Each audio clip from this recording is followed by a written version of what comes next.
Israel ഇറാനിലോട്ട് നടത്തിയ retaliation, അതായത് counter attack, അപ്പോൾ അതുമായിട്ട് ബന്ധപ്പെട്ട് expertise opinion, strategic opinion global news പേപ്പറിൽ ശരിക്കും വരുന്നുണ്ട്. അപ്പം ഇതിൽ നിന്ന് മനസ്സിലാക്കിയത് ഇസ്രായേൽ ഇറാനിൽ നടത്തിയത് ഒരു സിംബോളിക് അറ്റാക്കാണ്. അപ്പോൾ ഇതിനകത്ത് 3-4 മിസൈൽ മാത്രമേ യൂസ് ചെയ്തിട്ടുള്ളൂ. അത് ഏകദേശം കൺഫേംഡായി. അത് ഇറാനിയൻ പത്രങ്ങളും തന്നെ അങ്ങനെ തന്നെ റിപ്പോർട്ട് ചെയ്തു, പേർഷ്യൻ പത്രങ്ങൾ റിപ്പോർട്ട് ചെയ്ത് മിസൈലാണ്, ഡ്രോൺസ് ഒന്നുമല്ല. ഇറാൻ്റെ എയർ ഡിഫൻസ് സിസ്റ്റം അതേപോലെ ഇത് വരുന്ന സമയം ഇതൊക്കെ ഇറാൻ ഭയങ്കരമായിട്ട് ക്ലെയിം ചെയ്യുകയാണ്. അവർ air defence system one of the best in the world, അങ്ങനെ പലതും. ഇതൊന്നും ഇത് ക്യാപ്ചർ ചെയ്യാൻ പറ്റിയില്ല. അതാണ് ഇത് സിംബോളിക് അറ്റാക്ക് എന്ന് ഇസ്രായേൽ പറയാനുണ്ടായ കാരണം. അവർ പറഞ്ഞിട്ടില്ല, അങ്ങനെയാണ് ഗ്ലോബൽ മീഡിയ പറയുന്നത്. അതായത് 3-4 മിസൈൽ വിട്ടു. അതിനകത്ത് ഏറ്റവും ഇമ്പോർട്ടൻ്റ് ആയിട്ടുള്ള, അതായത് ഇറാൻ്റെ സ്ട്രാറ്റജിക് പ്ലേസ് ആണെങ്കിലും എയർ ബേസ് ആണെങ്കിലും അതേപോലെ തന്നെ ന്യൂക്ലിയർ റിസർച്ച് സെൻറ്റർ ആണെങ്കിലും ഇതിനെ നശിപ്പിക്കാനോ അതിനെ പൊട്ടിക്കാനോ ഇത് ശ്രമിച്ചിട്ടില്ല. അതിൻ്റെ തൊട്ടപ്പുറത്തായിട്ടാണ് ഇത് വന്ന് ലാൻഡ് ചെയ്യുന്നത്. ബ്ലാസ്റ്റിൽ വലിയതായിട്ട് മെറ്റീരിയൽസ് ഉപയോഗിച്ചിട്ടില്ല, കാരണം ഒരു ലൈറ്റ് വെയിറ്റ് എന്ന് വേണമെങ്കിൽ പറയാം. അതായത് ഇറാന് കൊടുത്ത ഒരു താക്കീതെന്ന് പറയുന്നത് അവൻ്റെ ഏറ്റവും ഇമ്പോർട്ടൻ്റ് ആയിട്ടുള്ള സെൻസിറ്റീവ് പ്ലേസ്, അതായത് 3 സ്ഥലങ്ങളിലാണ് ഈ ബ്ലാസ്റ്റ് ഉണ്ടാക്കിയിരിക്കുന്നത്. അതായത് മിസൈൽ വന്ന് ലാൻഡ് ചെയ്തത്. അതായത് അവന് കൊടുത്ത താക്കീതെന്ന് പറയുന്നത് ഈ സ്ഥലങ്ങളൊക്കെ ഞങ്ങൾക്കറിയാം, ഇവിടൊക്കെ ഞങ്ങൾക്ക് അറ്റാക്ക് ചെയ്യാൻ വെറും 3.5 മിനിറ്റ് മതി. ഈ സംഭവം മുഴുവനും ഞങ്ങൾ അറ്റാക്ക് ചെയ്ത് നിന്നെ തൊലയ്ക്കും. അതേപോലെ തന്നെ ന്യൂക്ലിയർ പ്ലാന്റുമായിട്ട് ബന്ധപ്പെട്ട് അവിടെ അറ്റാക്ക് ചെയ്ത് കഴിഞ്ഞാൽ അവിടെ ബ്ലാസ്റ്റ് ഉണ്ടാകും. അത് സിവിലിയൻസിനെ ഒരാളെ പോലും കൊല്ലുവാനോ കൊല്ലപ്പെടുവാനോ ഇതുമായിട്ട് ബന്ധപ്പെട്ട് ഇസ്രായേൽ തയ്യാറല്ല. ഇതൊക്കെയാണ് അവർ സിംബോളിക് അറ്റാക്ക് എന്ന രീതിയിൽ കാണിച്ചിരിക്കുന്നത്. പെട്ടെന്ന് തന്നെ ഈ അറ്റാക്ക് ഉണ്ടായി ഏകദേശം 1 മണിക്കൂറിനുള്ളിൽ തന്നെ ഇറാൻ്റെ വിദേശകാര്യ വകുപ്പ് മന്ത്രി അദ്ദേഹം കൊടുത്ത സ്റ്റേറ്റ്മെൻറ്റ് 24-48 മണിക്കൂറിനുള്ളിൽ തിരിച്ചടിക്കും, ഇങ്ങനെയാണ് പറഞ്ഞത്. പിന്നീട് നിങ്ങൾ നോക്കുക, അതായത് ഇന്നലെ വെള്ളിയാഴ്ചയായിരുന്നു അവരുടെ ഉച്ച നമസ്കാരം, അതായത് നമാസുമായിട്ട് ബന്ധപ്പെട്ട് അവരുടെ അലി ഖൊമൈനി നടത്തിയ പ്രഭാഷണത്തിൽ ഇതിനെപ്പറ്റി ഒരക്ഷരം മിണ്ടുന്നില്ല. ഏകദേശം 1 മണിക്കൂർ കഴിഞ്ഞപ്പോൾ ഇറാൻ്റെ സ്റ്റേറ്റ്മെൻറ്റ് വന്നു, ഒഫീഷ്യൽ സ്റ്റേറ്റ്മെൻറ്റ്. അവരിനിയും കൗണ്ടർ അറ്റാക്കിനോ മറ്റുള്ള അറ്റാക്കിനോ തയ്യാറല്ല. അതായത് വ്യക്തമായിട്ട് പറയാം, ഇറാൻ ഭയന്നുപോയി. കാരണം അവർ 300 മിസൈൽ അങ്ങോട്ട് വിടുന്നു, ഡ്രോൺസ് വിടുന്നു, അത് വിടുന്നു, ഇത് വിടുന്നു. ഇസ്രായേലിൻ്റെ എവിടെയും എത്തുന്നില്ല. അതിനിടയ്ക്ക് വെച്ച് തന്നെ എല്ലാം അങ്ങ് തീരുകയാണ്. ഇതവർ 3-4 മിസൈൽ വിട്ട് കറക്റ്റ് അവൻ്റെ സെൻസിറ്റീവ് പ്ലേസിൽ തന്നെ വന്ന് ലൊക്കേറ്റ് ചെയ്തു, ഹിറ്റ് ചെയ്തു. ഇതാണ് ഭയന്ന് പോയത്. കാരണം ഇറാൻ ഇവിടെ എക്സ്പോസ് ആയിപ്പോയി, അവനൊന്നും ചെയ്യാൻ പറ്റത്തില്ല. കാരണം പുതിയ ലേറ്റസ്റ്റ് വാർ ടെക്നോളജിയും എയർ വാർഫെയറിൽ ഇറാൻ എന്ന് പറയുന്നത് വലിയ പൂജ്യമായി മാറി. ഇതാണ് സിംബോളിക് അറ്റാക്ക് എന്ന് പറഞ്ഞത്. പിന്നെ മറ്റൊരു ഘടകം, ഇറാനെ ഏറ്റവും വേട്ടയാടുന്നത് അവരുടെ ഡൊമസ്റ്റിക് ഇഷ്യൂ ആണ്. ഇപ്പം നിങ്ങൾ കണ്ടു കാണും, അസാദി എന്ന് പറഞ്ഞവരുടെ കമാൻഡർ മരിച്ചപ്പോഴും ഇറാൻ തിരിച്ച് റിട്ടാലിയേഷൻ നടത്തിയപ്പോഴും ബേസിക്കലി അവരുടെ തെരുവോരങ്ങളിൽ പെട്ടെന്ന് ഇതുമായി ബന്ധപ്പെട്ടൊരു പ്രകടനം നടത്തുമ്പോൾ ഏകദേശം 1-1.5 ലക്ഷം പേരാണ് ടെഹ്റാൻ സിറ്റിയിൽ കൂടുന്നത്.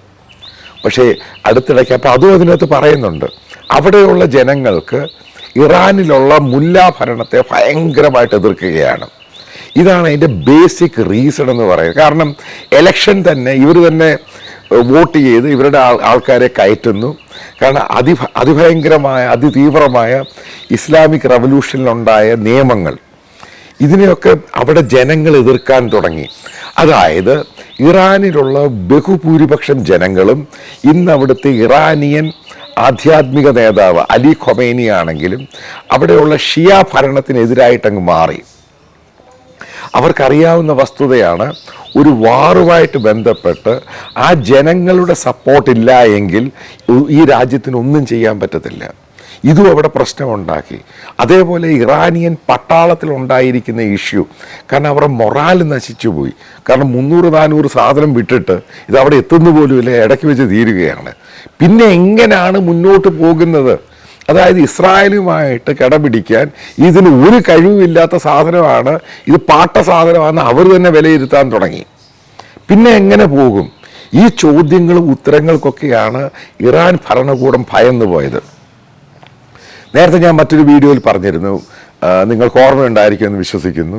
കാരണം ഇറാനിൽ ഇസ്ലാമിക് റവല്യൂഷൻ വന്ന ശേഷം അവിടെ നിന്ന് പോയ പല ഷിയാക്കാർ ഇവർ പെട്ടെന്നാണ് ഈ കൺവേർട്ട് ചെയ്ത് ഇവാഞ്ചലിക്കൽ ക്രിസ്ത്യനായത്.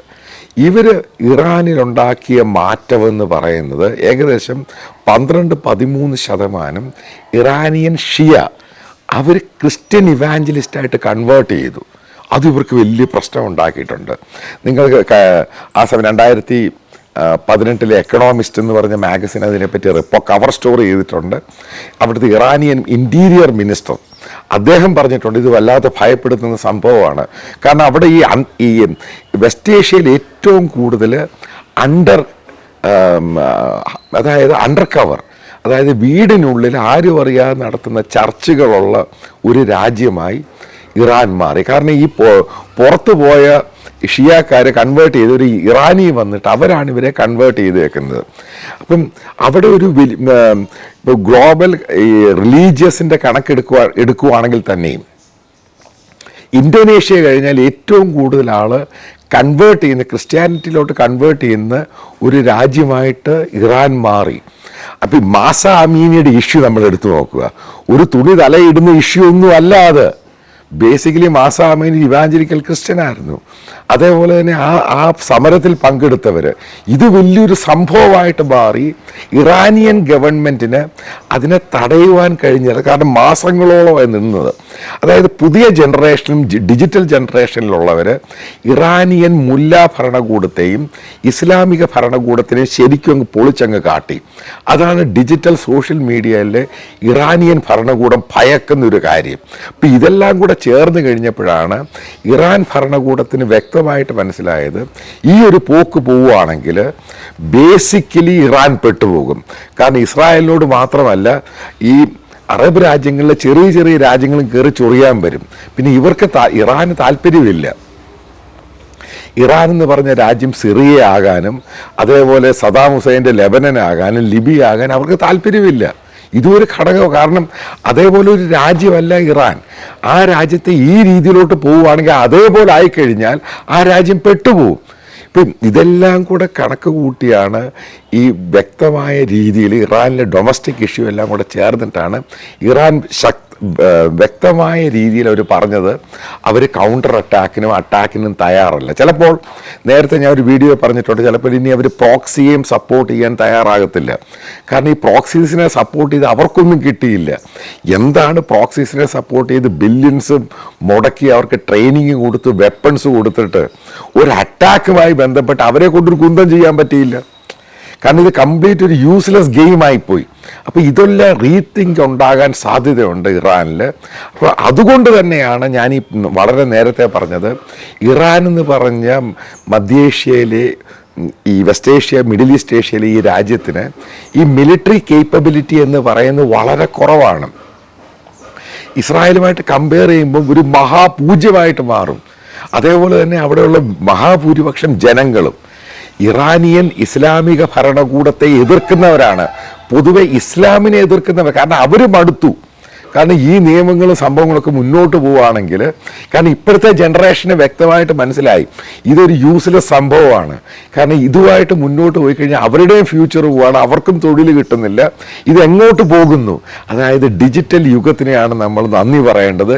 ഇറാനെ വ്യക്തമായിട്ട് അങ്ങ് എക്സ്പോസ് ചെയ്ത് പുതിയ തലമുറയ്ക്ക് മനസ്സിലായി ഈ ഇറാനിയൻ റഷീം, അതായത് മുല്ല ഭരണകൂടം എന്ന് പറയുന്നത് ഒന്നിനും കൊള്ളാത്തൊരു സാധനമാണ്. ഇത് ഒന്നിനും കൊള്ളാത്തൊരു ഷിയ ഇസ്ലാമിക് റിലീജിയനാണ്. ഇതുകൊണ്ട് യാതൊരു പ്രയോജനവും ഇനിയും വരാൻ പോകുന്ന തലമുറയ്ക്ക് ഉണ്ടാകാൻ പോകുന്നില്ല. അതും കൂടെയാണ് ഇവിടെ പ്രൂവ് ചെയ്തത്.